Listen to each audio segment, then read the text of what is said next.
प्रार्थना से घर का कल्याण होता है। सनातन परंपरा में स्त्री को घर की धुरी और परिवार की शक्ति कहा गया है। जिस प्रकार दीपक से संपूर्ण घर आलोकित होता है, उसी प्रकार एक स्त्री की श्रद्धा, प्रार्थना और भक्ति से घर का वातावरण पवित्र व कल्याणकारी बनता है। यह विश्वास केवल धार्मिक मान्यता नहीं है, बल्कि व्यावहारिक जीवन का भी सत्य है। स्त्री और उसकी प्रार्थना का महत्व। स्त्री को घर की लक्ष्मी कहा गया है। उसका स्नेह, सेवा, त्याग और भक्ति घर की ऊर्जा को सकारात्मक दिशा में प्रवाहित करते हैं। जब स्त्री प्रार्थना करती है तो उसमें केवल शब्द नहीं होते, बल्कि उसका हृदय, संवेदना और करुणा भी सम्मिलित होती है। यही कारण है कि उसकी प्रार्थना घर की रक्षा कवच बन जाती है। आध्यात्मिक दृष्टि से धार्मिक ग्रंथों में अनेक उदाहरण मिलते हैं जहां स्त्री की प्रार्थना ने असंभव को संभव किया। सावित्री ने यमराज से प्रार्थना कर अपने पति सत्यवान का जीवन वापस पाया।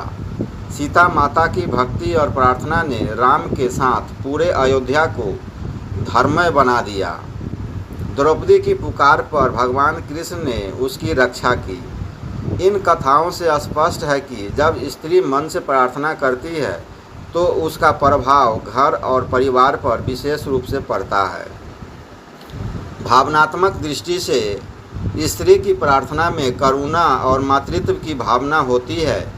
माँ, पत्नी या बहन जब ईश्वर से प्रार्थना करती है तो उसमें अपने परिवार के लिए सुरक्षा, समृद्धि और सुख की कामना होती है। यह निस्वार्थ भावना ही उसकी प्रार्थना को विशेष बना देती है। घर में जब स्त्री सुबह शाम दीपक जलाकर आरती करती है तो उससे उत्पन्न वातावरण घर के हर सदस्य के मन को शांति और सकारात्मक ऊर्जा देता है। वैज्ञानिक दृष्टि से यदि इसे मनोविज्ञान के दृष्टिकोण से देखें तो स्त्री की प्रार्थना घर में सकारात्मक तरंगों का संचार करती है। जब घर की महिला नियमित पूजा पाठ करती है तो घर के सदस्य भी अनुशासित और श्रद्धावान बनते हैं। इससे आपसी संबंध मजबूत होते हैं, तनाव कम होता है और घर का वातावरण सौहार्दपूर्ण बना रहता है।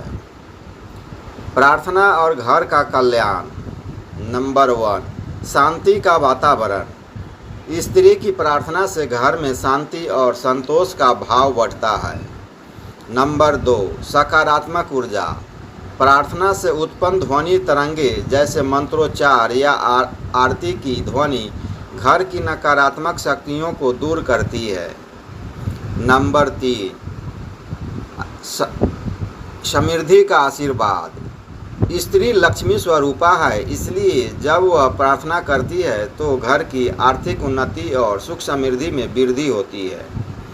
नंबर 4, परिवार की सुरक्षा।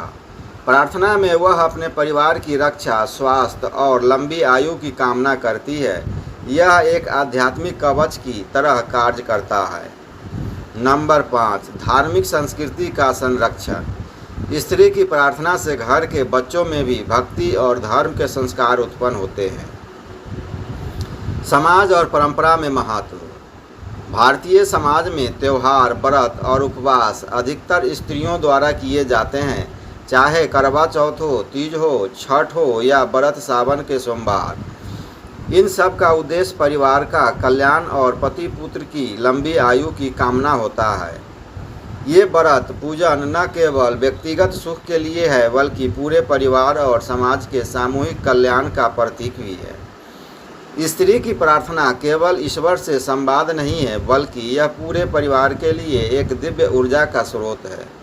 उसकी श्रद्धा से घर में शांति, समृद्धि, स्वास्थ्य और संस्कार का संचार होता है।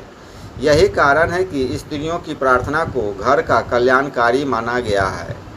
वास्तव में जब घर की स्त्री ईश्वर के चरणों में श्रद्धा से प्रार्थना करती है तो वह घर मंदिर बन जाता है और परिवार पूजक। यही घर के सच्चे कल्याण का आधार है।